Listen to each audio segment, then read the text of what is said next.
प्यारे विद्यार्थियों, हम पढ़ने जा रहे हैं हिंदी की पाठ्य पुस्तक क्षितिज भाग 2। क्षितिज भाग 2 से हम पद्य भाग की 5 कविताओं के छोटे प्रश्न यहाँ पर पढ़ेंगे, जिनमें से हरियाणा विद्यालय शिक्षा बोर्ड 12 बहुविकल्पीय प्रश्न पूछने जा रहा है। मैं यहाँ पर आपको विकल्प नहीं दूंगी, क्योंकि 4 विकल्प में से 3 तो गलत ही होते हैं। मैं जो सही विकल्प है वही आपको यहाँ पर बताऊंगी, ताकि समय भी बचे और आपको अच्छे से याद भी हो। सूरदास जी के उपास्य देव कौन थे? सूरदास जी के उपास्य देव थे श्री कृष्ण जी। गोपियों ने किसके प्रति अपना प्रेम भाव व्यक्त किया है? श्री कृष्ण जी के प्रति। गोपियाँ सोते जागते रात दिन किसका ध्यान करती हैं? श्री कृष्ण जी का। इस कविता में व्याधि शब्द का क्या अर्थ है? योग साधना। किसके लिए प्रयुक्त हुआ है? किसके लिए हुआ है? योग साधना के लिए। मधुकर शब्द किसके लिए प्रयोग किया गया है? उद्धव के लिए प्रयोग किया गया है। सूरदास जी की प्रमुख रचना कौन सी है? सूरसागर। श्री कृष्ण के मित्र का क्या नाम था जो गोपियों के लिए योग का संदेश लेकर आया है? उसका नाम है उद्धव। उद्धव को बड़भागी किसने कहा है? गोपियों ने। उद्धव को बड़भागी कहने में कौन सा भाव निहित है? व्यंग्य का।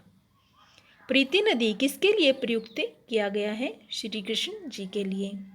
प्रथम पद में कौन अपने आप को भोली और अबला समझती हैं? गोपियाँ। गुड़ चाटी जो पागी, यहाँ गुड़ का क्या अर्थ है? गुड़। मन की मन ही मांझ रही का क्या अर्थ है? मन की बात मन में ही रह जाना। गोपियाँ कौन सी बात किसे बताना चाहती हैं? गोपियाँ अपने मन की बात श्री कृष्ण जी को बताना चाहती हैं। उद्धव गोपियों को कौन सा संदेश देना चाहते हैं? योग साधना का। गोपियाँ क्या नहीं सुनना चाहती? योग संदेश। गोपियों ने हरि की तुलना किससे की है? हारिल पक्षी से। गोपियों का मन चुराकर कौन ले गया? श्री कृष्ण। गोपियाँ कड़वी ककड़ी किसे कहती हैं? उद्धव द्वारा दिए गए योग संदेश को। मन चक्री से क्या अभिप्राय है? मन की चंचलता या मन की अस्थिरता। गोपियों के अनुसार किसने राजनीति का पाठ पढ़ लिया है? श्री कृष्ण जी ने। गोपियों के अनुसार पहले से ही चतुर कौन था? श्री कृष्ण जी। गोपियों ने योग के संदेश को किसके समान कड़वा बताया है? कड़वी ककड़ी के समान। अपरस रहित स्नेह तगाते, यहाँ अपरस का अर्थ है अलिप्त। अपरस रहित स्नेह तगाते, यहाँ तगा का क्या अर्थ है? धागा। अब हम पढ़ते हैं दूसरी कविता, जिसके कवि का नाम है तुलसीदास जी और कविता का नाम है राम लक्ष्मण परशुराम संवाद। तुलसीदास जी के आराध्य देव कौन थे? श्री राम। परशुराम अपने आप को किसके कुल का शत्रु मानते थे? क्षत्रिय कुल का शत्रु। परशुराम ने मंदबुद्धि बालक किसको कहा है? लक्ष्मण को। कोही का क्या अर्थ है? क्रोधी।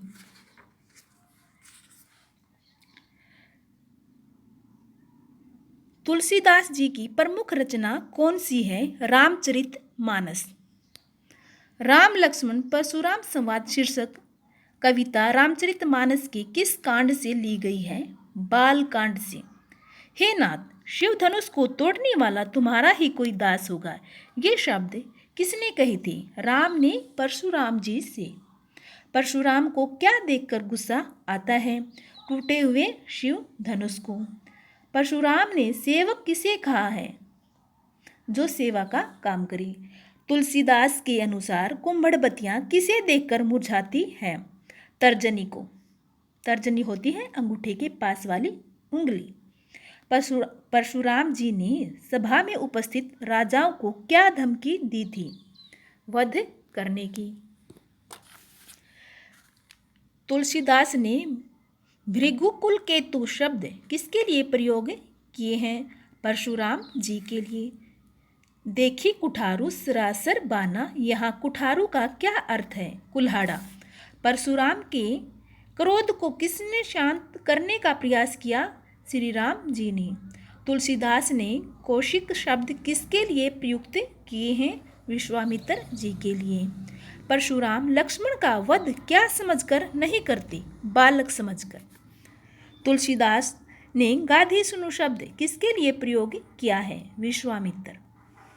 अयमय खांडम न उखमय, यहाँ अयमय का क्या अर्थ है? लोहे का बना हुआ। परशुराम ने धनुष तोड़ने वाले को किसके समान अपना शत्रु बताया है? सहस्रबाहु के समान। अहो मुनीसो महाभट मानी किसने कहा है? लक्ष्मण ने। श्री राम ने किसके धनुष को तोड़ा था? शिव के धनुष को। किसके वचन कोटि कुलिस के समान है? परशुराम जी की। गर्भन्य के अर्भक दलन, यहाँ अर्भक का क्या अर्थ है? बच्चा। परशुराम ने सूर्यवंश का कलंक किसको कहा है? लक्ष्मण को। परशुराम ने विश्वामित्र को क्या चेतावनी दी थी? उसकी शक्ति लक्ष्मण को बता दी। युद्ध में रिपु के सामने अपने प्रताप का बखान कौन करता है? कायर। परशुराम ने राजाओं से अनेक बार भूमि जीतकर किसको दे दी? ब्राह्मणों को। विश्वामित्र के अनुसार साधु किसके दोषों को मन में धारण नहीं करते? बालकों की। परशुराम ने लक्ष्मण के लिए किन किन शब्दों का प्रयोग किया है? वो किया है कुटिल, कालवश, निजकुल, घालक, ये सभी हैं। परशुराम किसे अपना गुरु मानते हैं? शिव जी को। द्विज देवता घर ही के बाड़े, ये शब्द किसने कहे? लक्ष्मण जी ने। अब हम देखते हैं तीसरी कविता, जिसके कवि हैं देव और कविता का नाम है देव जी द्वारा रचित सवैया और कवित। कविवर देव ने सवैया में किसकी सुंदरता का वर्णन किया है? श्री कृष्ण। श्री कृष्ण ने पैरों में क्या पहना हुआ है? नूपुर। कटी का क्या अर्थ है? कमर। श्री कृष्ण किंकिनी कहाँ पहनते हैं? कटी में। श्री कृष्ण ने किस रंग के कपड़े पहने हुए थे? पीले। श्री कृष्ण ने माथे पर क्या पहन रखा था? मुकुट। श्री कृष्ण ने किरीट कहाँ पर पहना हुआ था? माथे पर। जग मंदिर किसे कहा गया है? संसार को। कवि के अनुसार श्री ब्रज दुल्हे कौन है? श्री कृष्ण। जय जग मंदिर दीपक में कौन सा अलंकार है? रूपक। डारद्रुम गुलाब चटकारी दई कविता में किसका वर्णन किया गया है? वसंत ऋतु का। श्री कृष्ण जी की आंखें कैसी थी? बड़ी बड़ी तथा चंचल। बसंत से कौन कौन बातें करता है? बसंत रूपी बच्चे से। मोरनी और तोता। बसंत में झूला कौन झुलाता है? पवन। कवि ने बसंत को किसका पुत्र बताया है? कामदेव का। मंद हंसी मुखचंद जुनाही, यहाँ जुनाही का क्या अर्थ है? चांदनी। फर्श पर फैली चांदनी कैसी लग रही थी? दूध के झाग जैसी। दूसरे कविता में किसके सौंदर्य का चित्रण किया गया है? राधिका के। द्वितीय पद्य में किसका चित्रण किया गया है? पूर्णिमा की रात का। पवन झुलावे के कीर बतरावई, यहाँ कीर का अर्थ है तोता। कवि ने बसंत को किस रूप में चित्रित किया है? बालक के रूप में। मदन का क्या अर्थ है? मदन का अर्थ है कामदेव। अब हम पढ़ते हैं कविता नंबर 4, जो रचित है सूर्यकांत त्रिपाठी निराला जी द्वारा। उन्होंने यहाँ पर हमारे पाठ्यक्रम में 2 कविताएं लिखी हैं। पहली कविता है उत्साह और दूसरी है अट नहीं रही है। इन दोनों के कवि का नाम है सूर्यकांत त्रिपाठी निराला। निराला जी छायावादी कवि हैं। निराला जी ने सबसे पहले किस छंद का प्रयोग किया था? मुक्त छंद। उत्साह किस प्रकार का गीत है? आह्वान गीत। उत्साह कविता में कवि ने किसका आह्वान किया है? बादल का। उत्साह नामक कविता में बादलों में क्या छिपा हुआ है? वज्र। उत्साह कविता में किस दिशा से अनंत के घन आने की बात कही गई है? अज्ञात दिशा से। कवि ने बादल को किसके प्रतीक के रूप में चित्रित किया है? क्रांतिकारी पुरुष। कवि ने बादलों को किसकी कल्पना के समान बताया है? बालकों की। विश्व के निदाग के सकल जन, यहाँ सकल का क्या अर्थ है? सब। वज्र किसके हृदय में छिपा रहता है? बादल। प्रस्तुत कविता में बादल से किसको शीतल करने की बात कही गई है? विकल जन।